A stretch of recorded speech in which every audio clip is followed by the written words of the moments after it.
All right, I decided to really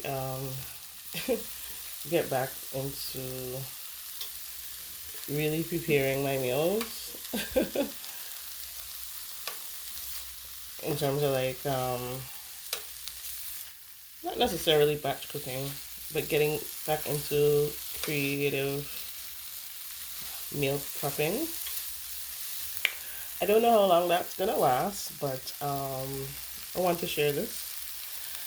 So I recently got an island for my kitchen. I actually ordered it on Amazon. So I ordered an island for my kitchen because I live in New York City and the kitchens are notoriously small and apartments are incredibly expensive. So I didn't have a lot of counter service to work with, and yeah, it's annoying. So what I have here is some portobello mushrooms, a little bit of broccoli, um, and some teriyaki baked tofu. And I'm just searing it on the pan with some spices. Super simple today. Yeah, hey, I got some garlic. Might add that.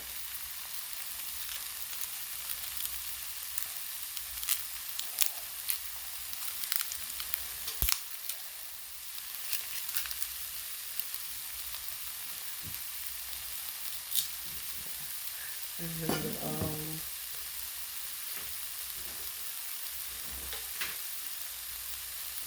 let me show you. I have some purple sweet potatoes. I just had a couple in the house, so I always try to use these up before. I'm gonna put this into the microwave to steam right now.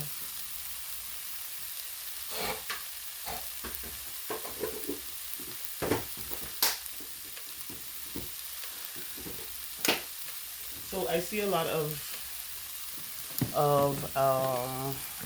nutritionists, health experts, fitness experts doing like what I eat in a day videos. I don't have a what I eat in a day video because it always depends on how I'm feeling, what's available. I don't really have too much of a routine now. I'm trying to get into one now because it has some advantages. Having a routine is really, really helpful.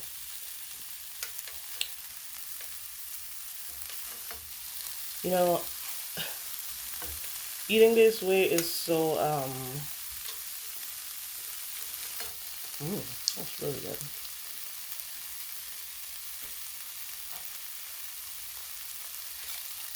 I want to show you some of my favorite spices. Italian sofrito. I'm about to add a little bit of that right now.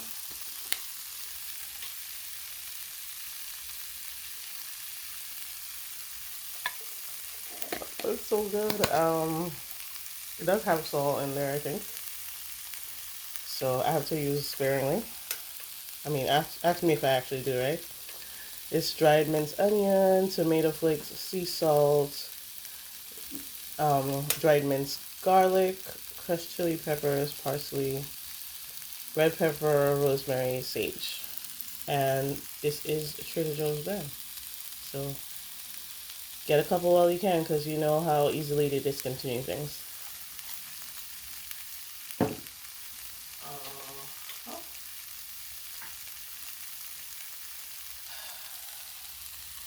We'll definitely have to do a tour of my spice cupboard because there's so many things in there. It's crazy. Oregano. So I used to use adobo a lot, and then I was using so much of it, I was just like, maybe I should just deconstruct my favorite adobo. So now I just use the components so I can control how much well, not control, but I can put as much or as little of each part as I like. And oregano was in um, my favorite oregano. I mean, my favorite adobo. Yeah, my favorite adobo had oregano, cumin, and garlic, I believe.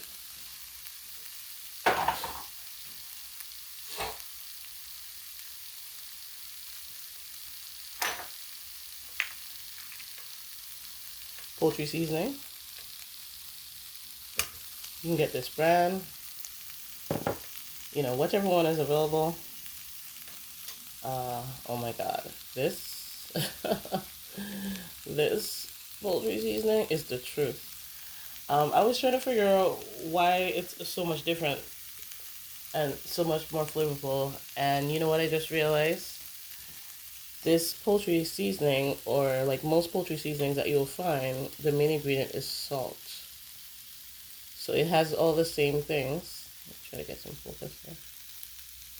Oh, struggle of my life. Yes. So it's salt, thyme, sage, okay. Marjoram, celery, onion, black pepper, red pepper. And this poultry seasoning, there's no salt. So it's just concentrated flavor. That's crazy, right? Amazing. Black pepper, can't go wrong. I still have the old grinder. This is no longer available at Trader Joe's, but I just put my peppercorns in here and they last a while, maybe like a year. I don't know. I think you're supposed to replace your spices before a year. So yeah, I'm gonna put a little bit in here. Good old lemons. I'll squeeze that a little bit.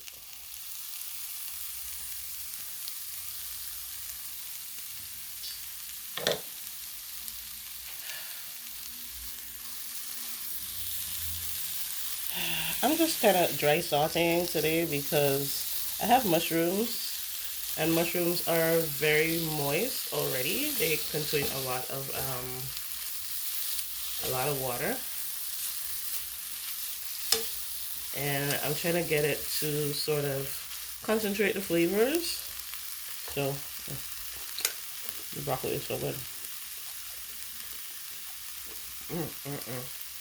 Mushroom and spices. I've already gotten into it. There's like flavor all over that.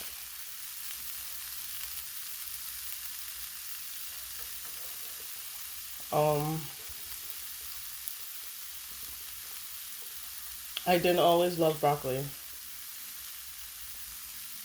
but I fell in love with broccoli because my husband likes broccoli and cheddar soup. I was never too big on the broccoli and cheddar per se, but I tried it and it was really a really delicious combination. So later on, I don't know, maybe a year later, after when I was doing a more ketogenic sort of diet, and they encouraged us to add. By the way, I don't recommend doing that for most people that are foodies, because you're gonna miss those carbs. And your body needs carbohydrates, especially if you have anywhere from a moderate. You're gonna need carbs no matter what. Um, don't believe the hype with the low carb diets. Um, but anyway, they encourage us to add vegetables to sort of high fat foods. So there's like a lot of mac and cheese, but then replacing the pasta with veggies and so on. And then how I discovered that I loved broccoli, I added some broccoli to my mac and cheese, and it was delicious.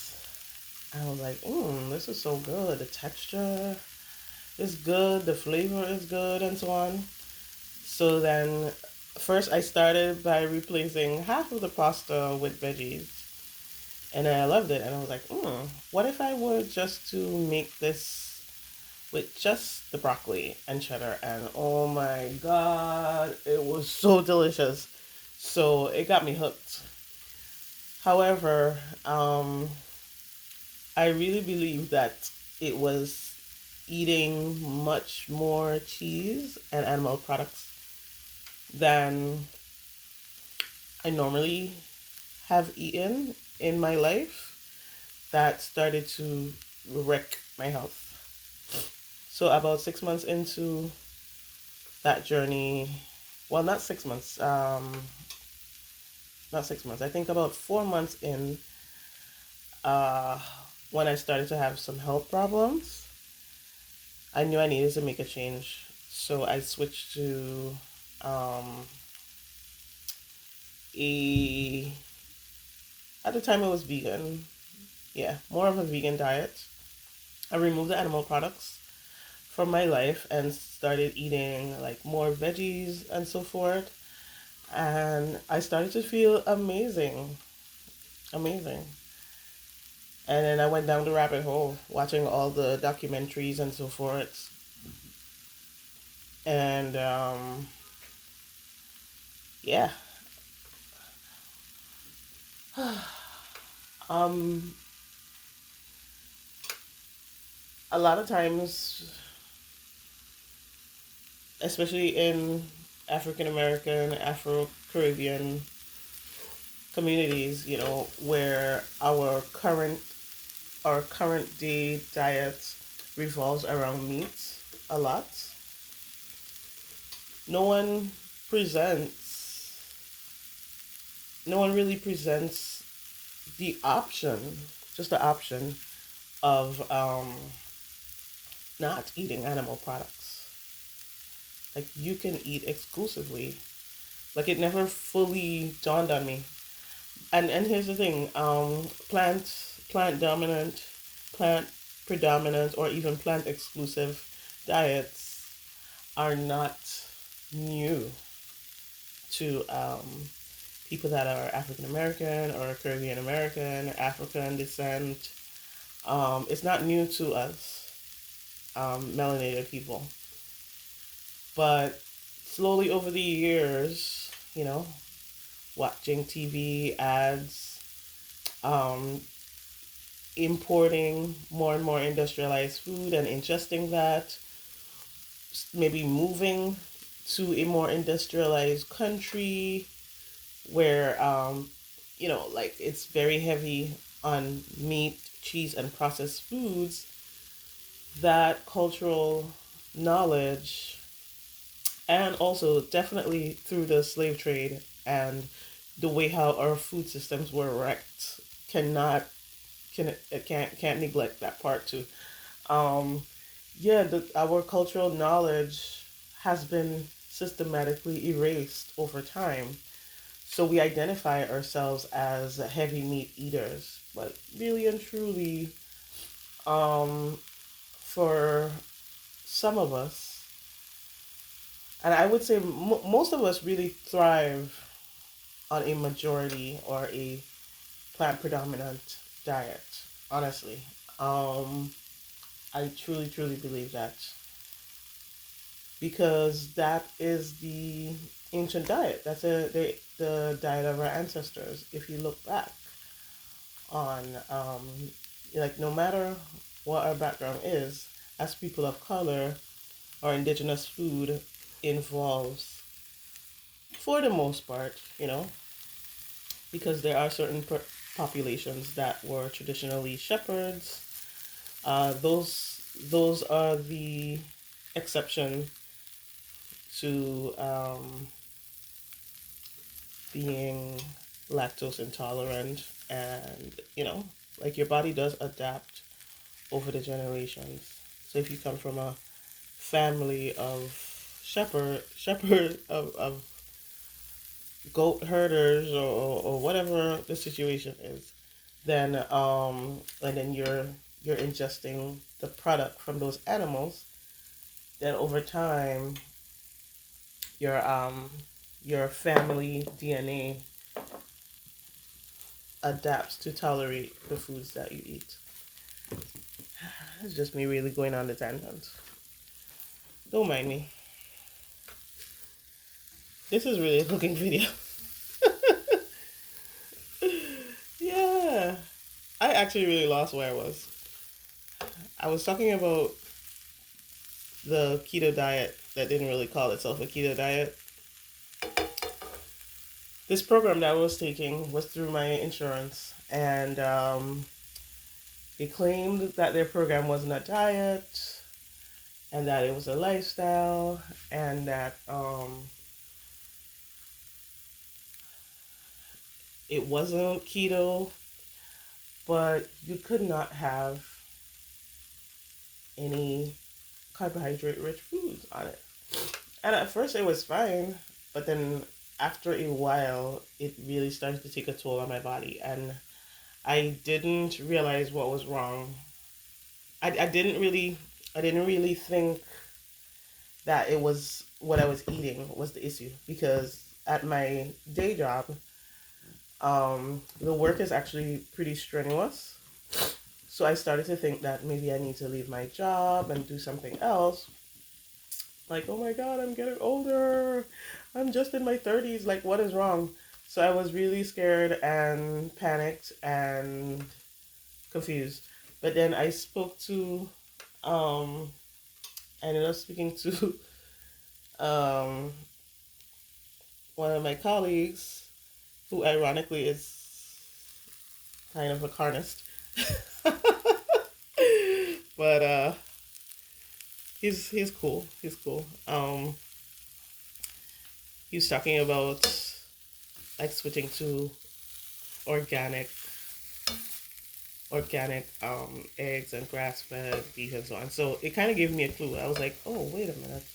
I hadn't been looking at the nutrition side, and I really did make a major lifestyle change to the way I was eating. Um, so anyway, I went down the rabbit hole, started watching all the documentaries and so on, and whole food plant based kept coming up as the diet that is best for longevity and health overall. So they hooked me. They hooked me with the whole food plant based propaganda, and it changed my life. And thank God for propaganda, as they call it. But really and truly, people are sharing their perspective, what has worked, the science behind things, um, behind how the body works, how weight loss happens, and so on and so on. And that really, really helped me. It changed my life. And in regards to my symptoms, which at the time were joint pain, um, and then carpal tunnel syndrome, in about a couple weeks, it cleared up. The joint pain went away, and it has been pretty much gone for the most part, except for like a couple, like small instances. It's been pretty much gone. So it really, really helps me. And if you're struggling with your health, consider